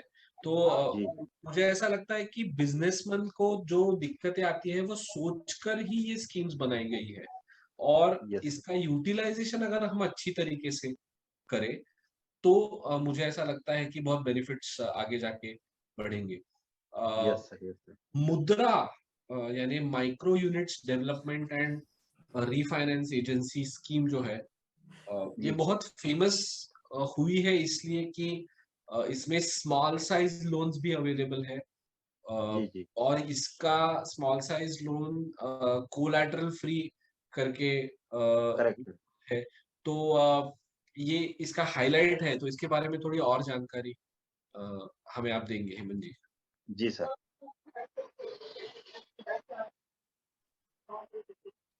मुद्रा के बारे में हम बात करते हैं। मुद्रा जो कि ये जो स्कीम है, ये प्रधानमंत्री मुद्रा योजना PMMY नॉन फार्मिंग और non corporate micro and small enterprises के लिए बनाई गई है। इसमें आपको 10 लाख रुपए तक का लोन मिल सकता है। 10 लाख। तो ये जो स्कीम है, ये स्कीम सबसे अच्छी स्कीम ऐसा हम कह सकते हैं। इसमें उन्होंने 3 प्रकार में उसको क्लासिफाई किया है। ये जो स्कीम है, इसमें एक तो सबसे पहले अगर इसके हाइलाइट्स देखे जाए तो इसमें 50,000 रुपए तक आपको, पहली जो योजना है उसमें 50,000 रुपए तक, हार्डली 2-3 डॉक्यूमेंट वो मांगेंगे आपको। यानी आपका ये मांगेंगे मतदान पत्र, और ये आधार कार्ड मांगेंगे, और आपका जगह कौन सा इतना मांगेंगे बस, और आपका बैंक का पासबुक इतना मांगेंगे, और आपको 50,000 तक वो लोन दे सकते हैं। 50,000 तक, 50,000, जिसको हम बोलते हैं शिशु लोन। SHISHU, शिशु लोन। जो 50,000 तक लोन है, जिसमें आप खुद का छोटा सा, जो रास्ते के बाजू में जो ये गाड़ियां खड़ी होती है 4 व्हीलर, वो गाड़ियां हम ले सकते हैं, हाथ गाड़ी, या उसके ऊपर आपको गन्ने का जूस बनाना हो, या छोटे छोटे उद्योग बिल्कुल जो 50,000 के अंदर बैठेंगे। जूस का तो काफी अच्छा ये चलता है, मौसम्बी जूस, या वो क्या 3,500 का मशीन आता है, और अगर आपने वो ये गाड़ी ले लिया वो, तो वो 12-13 हजार तक गाड़ी आती है। तो बाकी का आपको वर्किंग कैपिटल करके आप ऐसा ये अच्छा वो खासा बिजनेस शुरू कर सकते हो। लेकिन ये एक बिजनेस हो गया। लेकिन ऐसे जो सारे बिजनेसेस है कि जिसमें आपको शायद पूरा पैसा वर्किंग कैपिटल की भी लग सके, ऐसा भी प्रोजेक्ट उसमें आ सकता है। तो ऐसा 50,000 तक लोन जो गवर्नमेंट के बैंक से और NBFC से, कि जिन्होंने स्वीकार किया है कि हम भी ये प्रपोजल बनाएंगे मुद्रा का।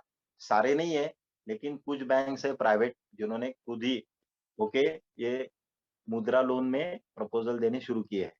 क्योंकि इसमें भी हर बैंक को मैंडेटरी है कि कम से कम उनको आंकड़ा दिया जाता है कि 25-50 इतने लोन हर साल में उनको सैंक्शन करना है। कंपलसरी, मैंडेटरी है वो। गवर्नमेंट के बैंकों को तो कंपलसरी है कि इतना उनको देना ही है। इसलिए वो जो सबसे छोटे जो कारागिर है, आर्टिसन है, तो उनके लिए वो शिशु लोन देते हैं जो 50,000 तक है। एक बार आपने ये अच्छा कर दिया, आपका लोन अच्छा शुरू हो गया, आपको ऐसा लगा कि हमको बढ़ा के चाहिए, तो ये ऐसी स्कीम है कि आपको लोन भी बढ़ा के मिल सकता है, जो कि 50,000 से 5 लाख तक, जिसको हम किशोर किशोर लोन कहते हैं। तो ये लोन आपको 5 लाख तक यही बैंक वापस दे सकती है। ऐसा कुछ नहीं कि एक बार लिया तो दूसरे बार कहाँ जाऊं। तो यही बैंक आपको फिर लोन दे सकती है अप टू 5 लाख। और फिर भी आपका बिजनेस अच्छा चल रहा है और आपको ऐसा लगा कि नहीं 5 लाख से मुझे तो और ज्यादा लगेगा, तो यही बैंक आपको तरुण TARUN ये योजना के तहत 5 लाख से 10 लाख तक लोन दे सकती है। इतनी बढ़िया योजना है ये मुद्रा लोन कि इसमें बहुत सारे अच्छे उद्योजक आए हैं और उन्होंने बहुत सारे अच्छे उद्योग शुरू भी किए हैं।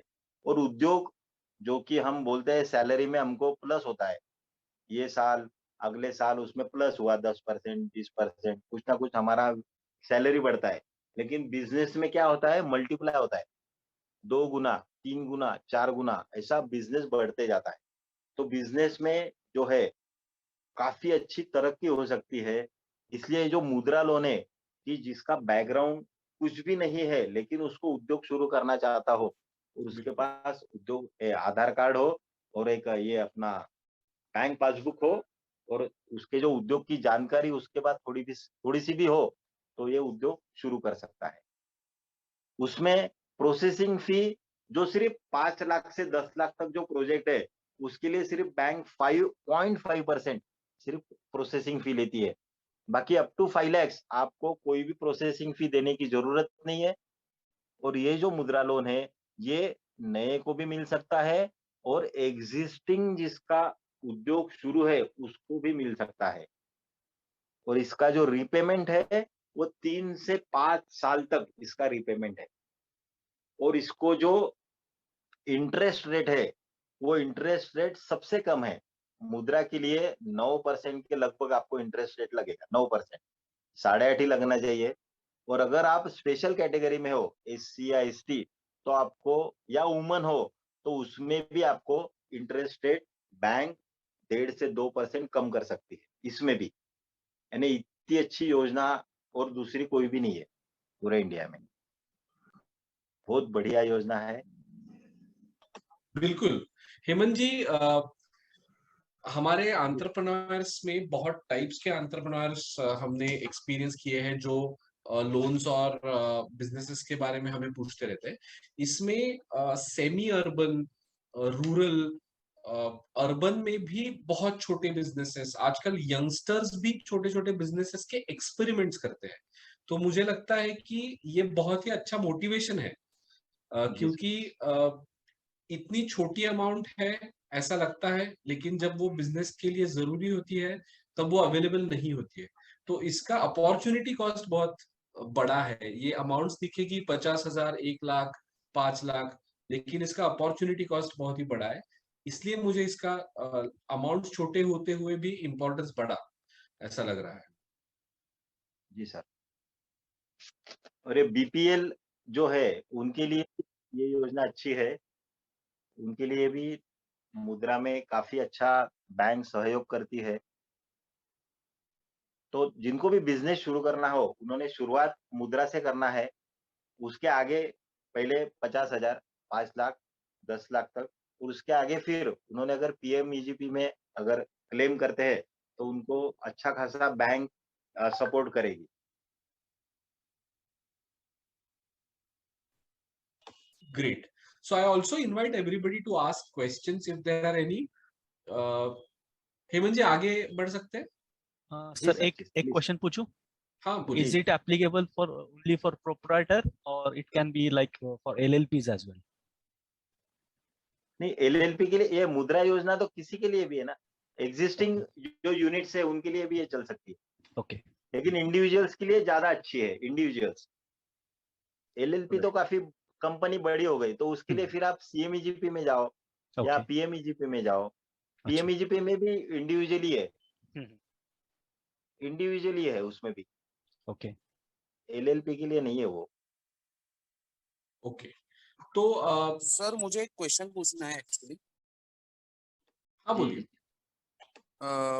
एक्चुअली मैं एक बुटीक खोलना चाहता हूँ, fabric okay, boutique, okay. Clothing store. हाँ, बोलिए। तो उसके लिए मुझे मुद्रा लोन चाहिए। तो मैं मतलब कैसे अप्रोच कर सकता हूँ? क्योंकि मैंने एक बार एक बैंक को अप्रोच किया था फॉर मुद्रा लोन। IDBI बैंक को अप्रोच किया था actually, and they denied me the loan.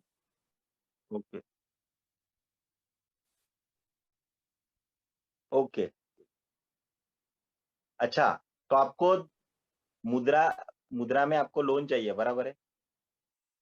Right sir. Hello, yes sir, yes sir. आप, हाँ, आप एक बात कीजिए, देखिए, आप आपको कितनी रिक्वायरमेंट है?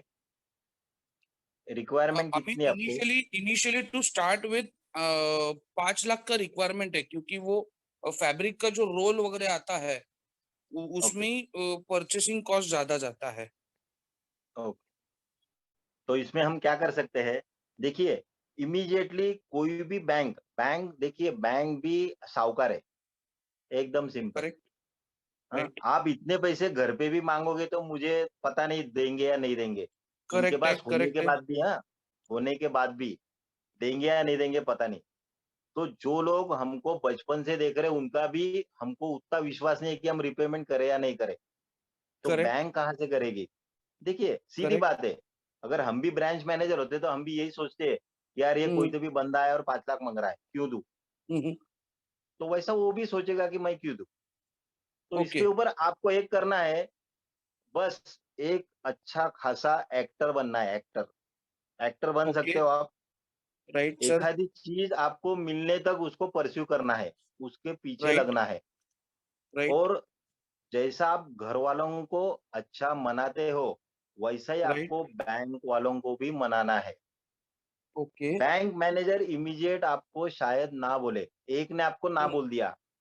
सर, मैं तो आपको ऐसे उदाहरण बताऊंगा कि जिन्होंने कभी जिंदगी में बैंक में नहीं देखा था, लेकिन उनको 2 साल में 10 लाख रुपए बैंक ने कर्जा दिया, ओके। क्योंकि उनका परसुएशन परसुएशन हम्म, सिंपल। आपको क्या करना है, आपके बैंक जहां भी आप रहते हो, उसके आजू बाजू में कौन सा नेशनलाइज बैंक है पहले देखो। वो राइट। बैंक में खाता खोलो, बैंक में खाता खोलो।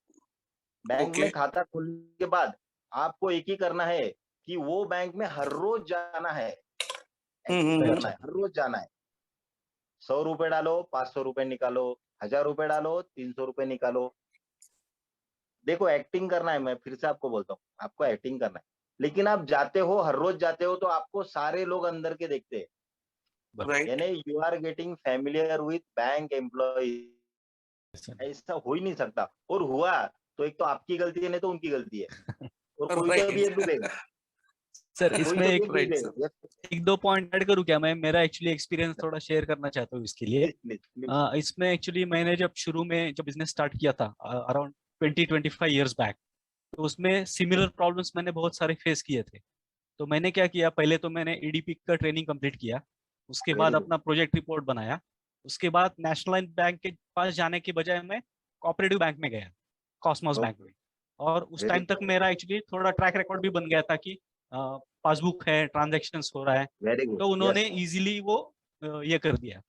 तो इवन इनको भी मैं सजेस्ट करूंगा कि अगर आप कॉस्मोस बैंक में करते हो तो ओके थोड़ा सर। इजीली हो सकता है। और फील्ड में अगर आपका एक्सपीरियंस है ऑलरेडी, तो वो राइट। एक्सपीरियंस का प्रोफाइल भी बनाओ, ओके, यस, ओके उसको सर। उससे बहुत एकदम। मदद मिलती है आपको। Okay, okay sir.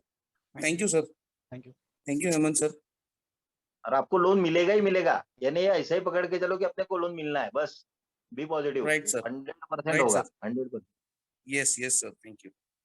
Please please. Hemant ji, आपने अभी जो मुद्दा सामने लाया कि हाइलाइट्स एलिजिबिलिटी बेनिफिट्स, और इसके साथ में आपने पॉजिटिविटी के बारे में भी बोला। मुझे लगता है कि पॉजिटिविटी एंटरप्रेन्योर के मन में होना, जी सर। ये कोर कैरेक्टरिस्टिक है अच्छे एंटरप्रेन्योर की। और एक मिस्टेक, मेरे एक मेंटोर है जिनसे मैं बार बार बात करता रहता हूँ, वो बोलते हैं कि there are no mistakes, there are only learnings. आपके बिजनेस में मिस्टेक ऐसा कुछ नहीं है। आज आपने ये समझ लिया, कल वो अप्लाई किया और आगे चले। तो जी, एंटरप्रेन्योरशिप में हर रोज सिर्फ लर्निंग ही है, मिस्टेक्स नहीं है। आज जो नहीं कर पाए वो कल कर पाएंगे और आगे जा यस, पाएंगे। तो ये एग्जैक्टली। स्पीड तभी आता है जब आप ये माइंडसेट रखते हैं, और माइंडसेट के साथ में ये सब बातें, ये डिटेल्स तो है ही जो आपको समझकर आगे बढ़ना है।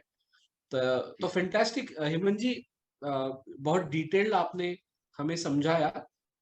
हमारे जो कलीग है नीतीश, वो भी जी सर। कुछ बताना चाहेंगे इसके बाद में कि थोड़ा कंप्लायंसेस के बारे में, कंप्लायंस स्ट्रेंथन कैसे करें, इसके बारे में Nitish, I would invite you to yes, thank be you part Anand. Of. So जैसा कि हेमंत सर ने अभी हमें अच्छी तरह से गाइड किया कि क्या क्या स्कीम्स अवेलेबल है, क्या क्या इनिशिएटिव्स एंटरप्रेन्योर्स के लिए अवेलेबल है, तो ये सब हमें जब इसके लिए एप्लीकेशन करना है या इसका लाभ हमें जब लेना होता है तो कुछ बेसिक कंप्लायंसेस जरूर रहते हैं। जैसा कि अगर पैन कार्ड हो गया, अगर आपका आपकी सोल प्रॉपर्टी, तो आपका खुद जो आपका पर्सनल पैन कार्ड है वो आप बिजनेस पैन कार्ड उसको ट्रीट कर सकते हैं। अगर आपकी प्राइवेट लिमिटेड कंपनी या पार्टनरशिप है तो उसका अलग से पैन कार्ड इशू होता है, तो उसके लिए आपको अप्लाई करना पड़ता है। ये कुछ बेसिक कंप्लायंसेस हम जान रहे हैं यहाँ से, जिससे आपको आपका बिजनेस पूरा कंप्लायंट हो जाएगा। और इस प्रकार के कोई भी एप्लीकेशंस अगर आपको करने हैं या आपके बिजनेस के लिए कुछ स्कीम्स का लाभ उठाना है, तो उससे आप ये कंप्लायंसेस अगर इन प्लेस है तो बैंक की ओर से या किसी भी प्रकार की आपको दिक्कत आपके बिजनेस में नहीं फेस बिल्कुल, करनी यस, पड़ेगी।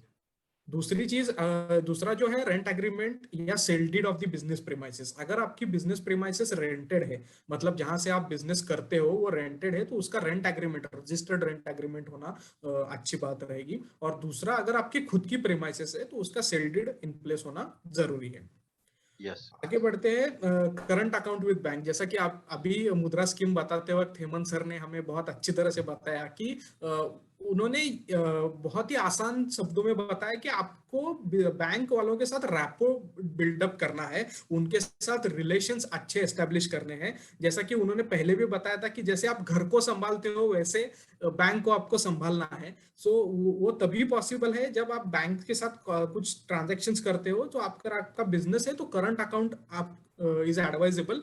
करंट अकाउंट बैंक के साथ, आपका कोई भी बैंक हो आपके नजदीक में जो आपको अच्छी सर्विस देती हो, तो उसके साथ करंट बैंक अकाउंट आपको ओपन करना जरूरी है। जो कुछ भी कंप्लायंसेस है, जब ये दिक्कतें कहाँ पे आती है, ज्यादातर जो सोल प्रोप्राइटरी है, जो अकेले बिजनेस ओनर्स है, जो अकेले बिजनेस करते हैं, तो वो पर्सनल अकाउंट से, उनके सेविंग अकाउंट्स के माध्यम से ही बिजनेस का भी हिसाब करते हैं। तो आगे चल के जब हमें बाइफरकेशंस करना होता है या टैक्स के लिए ये जानना होता है कि हमारे बिजनेस में टर्नओवर कितना हुआ है बिजनेस का, ना कि पर्सनल, या प्रॉफिट हुआ है या लॉस हो रहा है, या ऐसे कुछ जो चीजें हैं, और बिजनेस का जो इनकम और टर्नओवर का ट्रैक रिकॉर्ड जो रखना जरूरी है, तो वो बाइफरकेशन होने के लिए वी एडवाइस कि आप करंट अकाउंट बैंक में निकालो और उसी के माध्यम से आपके बिजनेस के रिलेटेड जो भी ट्रांजेक्शन है वो उसी से कर सकते हो। तीसरी लास्ट चीज जो है, ये महाराष्ट्र में अगर आप बिजनेस करते हो या कोई भी स्टेट में, फॉर एग्जांपल अभी हमने यहाँ पे महाराष्ट्र का एग्जांपल लिया है। अगर आप महाराष्ट्र में हो और म्यूनिसिपल लिमिट्स में अगर आप ऑपरेट करते हो, तो आपको शॉप एक्ट लेना जरूरी है। अगर आपका बिजनेस प्रेमाइसेस म्यूनिसिपल लिमिट्स में आता है तो शॉप एक्ट इंटीमेशन या registration as per the applicability लेना जरूरी है। अगर आपका business premises gram panchayat limits में आता है तो आपको ग्राम पंचायत की ओर से एनओसी लेना जरूरी है। ऐसा हर एक स्टेट में उनके उनके लोकल लाइसेंसेस रहते हैं। जैसे कि कर्नाटका में लेबर लाइसेंस होता है, तो वो आपको लेना जरूरी है। और इसके बाद जो कुछ भी है आपके टर्नओवर के हिसाब से, फॉर एग्जांपल पहला और सबसे इंपॉर्टेंट जो है वो, जैसा कि सर ने भी, हमने देखा कि बहुत से जो स्कीम्स अभी हम देख रहे थे उसमें एक चीज कॉमन थी कि आप एमएसएमई होने चाहिए।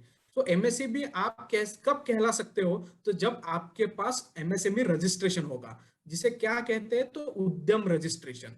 सो उद्यम रजिस्ट्रेशन, अगर आपको एमएसएमई की स्कीम्स का लाभ उठाना है या एमएसएमई के जो कोई भी गवर्नमेंट के टेंडर्स निकलते हैं या आपको खुद को एमएसएमई में रजिस्टर करना है, तो उद्यम रजिस्ट्रेशन होना सबसे जरूरी है। पहले इसे उद्योग आधार कहा जाता था। सो आपकी बस सभी की जानकारी के लिए एक बार फिर से बताना चाहूंगा कि गवर्नमेंट ने जो है उद्योग आधार जो है वो उद्यम रजिस्ट्रेशन में कन्वर्ट किया है। जिन लोगों के पास पहला उद्योग आधार बना हुआ है उनको अभी एज ऑन डेट अनाउंसमेंट 31 दिसंबर तक उद्यम रजिस्ट्रेशन में कन्वर्ट करना है। अपना उद्योग आधार, जो पुराना उद्योग आधार है, उसे उद्यम रजिस्ट्रेशन में कन्वर्ट करना है। वो इजी प्रोसेस है।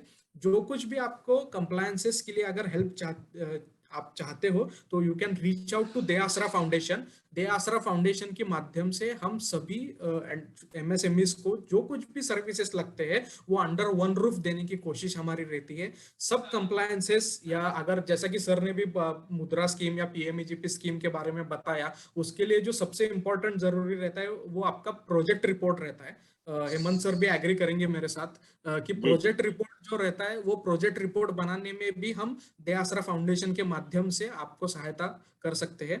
तो अभी मैं आनंद सर से रिक्वेस्ट करूंगा कि एक गूगल फॉर्म आपको अभी चैट बॉक्स में गूगल फॉर्म की लिंक भेजी जाएगी, जिसमें हम आपसे जानना चाहेंगे कि आपका बिजनेस के लिए कौन कौन से कंप्लायंसेस आपने लिए हुए हैं। बहुत ही आसान क्वेश्चंस है उसमें कि आपने ये बिजनेस के लिए उद्यम रजिस्ट्रेशन लिया है या नहीं लिया है। तो इस प्रकार से आप भी जान पाओगे कि कौन कौन से लाइसेंसेस लगते हैं या कौन कौन से लाइसेंसेस होना जरूरी है। तो मैं आनंद जी से दरख्वास्त करूंगा कि वो लिंक जो है वो चैट बॉक्स में आप प्लीज सबके लिए ये करिए, और सबसे गुजारिश है कि आप वो लिंक के माध्यम से आपका ये जो प्रश्न है 4-5 जो प्रश्न है वो प्लीज फिलअप कीजिए। उसके बाद ये जब आप क्वेश्चनरी फिलअप करोगे तो उसके बाद we have some certain announcement. इसका लाभ हम आपको किस प्रकार के हम दे सकते हैं वो भी मैं आपसे शेयर करूंगा। तब तक के लिए लिंक जो है वो चैट बॉक्स में दी हुई है आपके यहाँ पे बिलो चैट बॉक्स में आपको वो लिंक विजिबल होगी। तो उस माध्यम से मैं दरख्वास्त करूंगा सबसे कि वो लिंक पे जाए और आपके बिजनेस की जो जानकारी है लाइसेंसेस लीगल कंप्लायंसेस की, वो अगर आपने लिया है तो यस मार्क कीजिए, अगर नहीं लिया है तो नो मार्क कीजिए।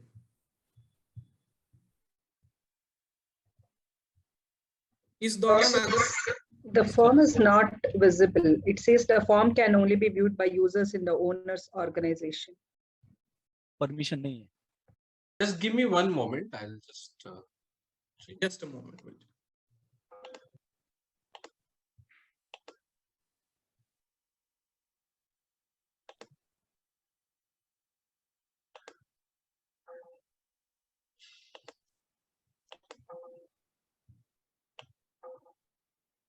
तब तक कंप्लायंस रिलेटेड अगर आपके पास कोई मन में कोई सवाल है या स्कीम्स जो अभी हेमंत सर ने हमें गाइड किया है उसके लिए भी आकर आपके पास कोई क्वेश्चन है तो वो आप पूछ सकते हो, चैट बॉक्स में भी पूछ सकते हो या अनम्यूट करके भी पूछ सकते हो। सर इसमें रेंट एग्रीमेंट का जो बोला है आपने, अगर फैमिली ओन हाउस है तो रजिस्टर रेंट एग्रीमेंट कंपलसरी है क्या?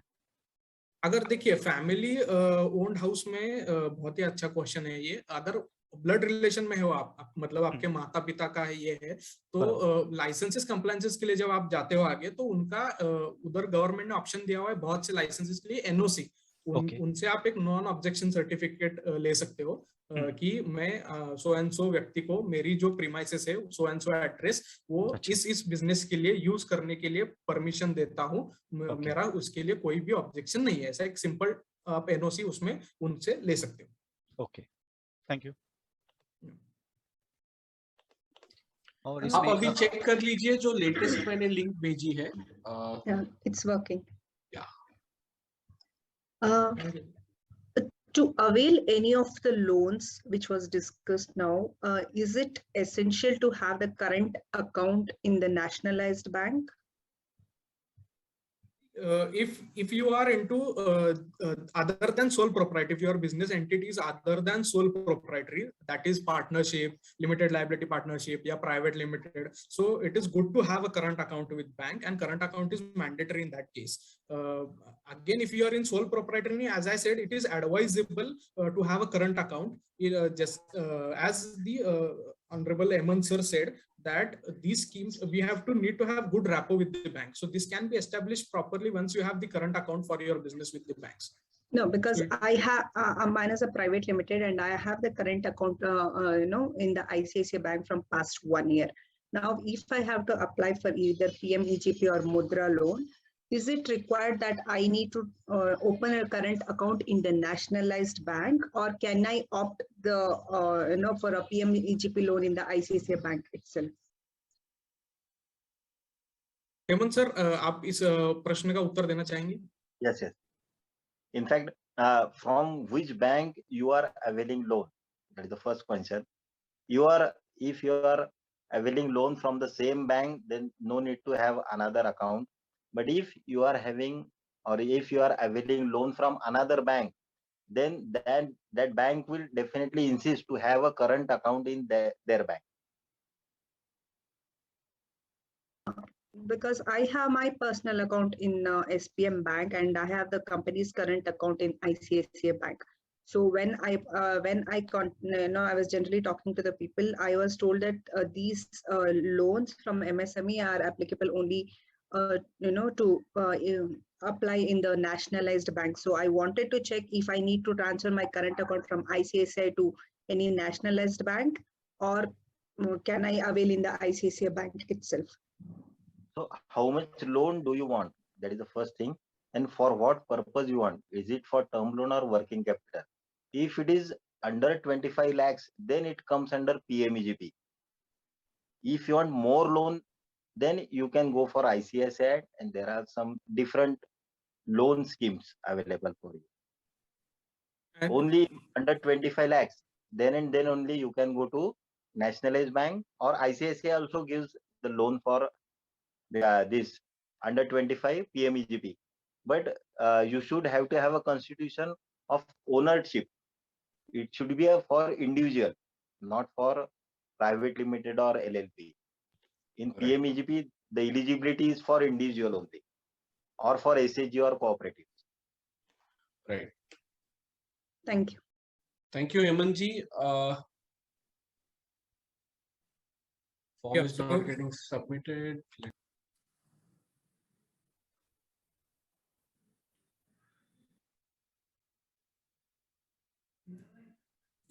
सर इसमें कुछ जीएसटी कॉम्प्लायंस के बारे में बता सकते हैं? तो जीएसटी सर जो है, अगर आपका टर्नओवर जो है, टर्नओवर क्राइटेरिया जो है 40 लाख के अबव अगर आपका आता है तो आपको जीएसटी में रजिस्टर होना जरूरी है। लेकिन वहां पे वॉलंटरी रजिस्ट्रेशन भी होता है, क्योंकि क्या है, जो ट्रेडर्स रहते हैं उनको आईटीसी क्लेम करना होता है, इनपुट टैक्स क्रेडिट। सो और दूसरी चीज जो सर्विस सेक्टर में है और उनका अगर मल्टीनेशनल कंपनीज या इनके साथ आपका कोई बिजनेस रिलेशंस है और उनके साथ डीलिंग्स है, तो वो भी कंपनीज आपको बोलते हैं कि आप जीएसटी वॉलंटरी रजिस्टर कर लो। तो in that case if at all you are not falling into the permissible limit by the government, आपको जीएसटी करना उसमें जरूरी पड़ सकता है, अगर आपके क्लाइंट्स वैसे हो या आप उस सेक्टर में हो कि आपको इनपुट टैक्स क्रेडिट का बेनिफिट उसमें लेना है। ओके सर, इसमें सर्विसेज के लिए भी 40 लाख है या उसका कुछ अलग लिमिट है? It is a common thing, only the thing is जैसा मैंने कहा कि सर्विस सेक्टर जो होता है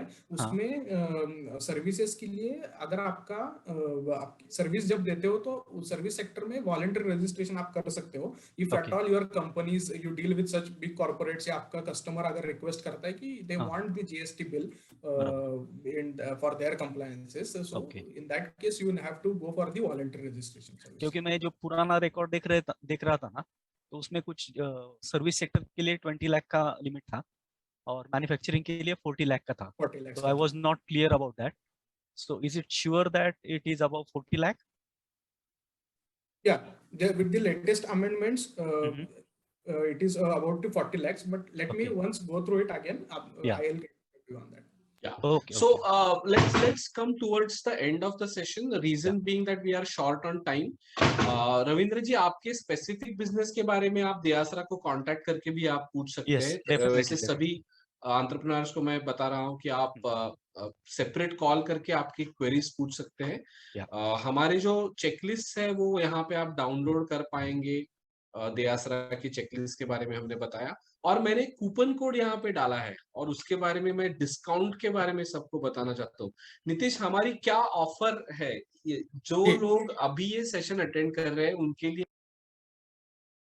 जो लोग अभी ये सेशन अटेंड कर रहे हैं उनके लिए दयासरा की तरफ से एक ऑफर ये है कि अगर आपको फंड रेडी प्रपोजल, बैंक में बिजनेस लोन अगर आप अप्लाई करते हो तो उसके लिए जो फंड रेडी प्रपोजल जरूरी होता है, तो वो सर्विस हम आपको जो दयासरा देती है उस पे हम आपको 20% डिस्काउंट दे रहे हैं। सर्विस फीस जो है दयासरा की ओर से, तो उसका कूपन कोड जो है वो चैट बॉक्स में दिया हुआ है आपको, आप वहां से वो कॉपी कर सकते हैं हो, और दे आसरा फाउंडेशन की वेबसाइट पे जाके इस सर्विस का लाभ आप ले सकते हो विद 20% डिस्काउंट।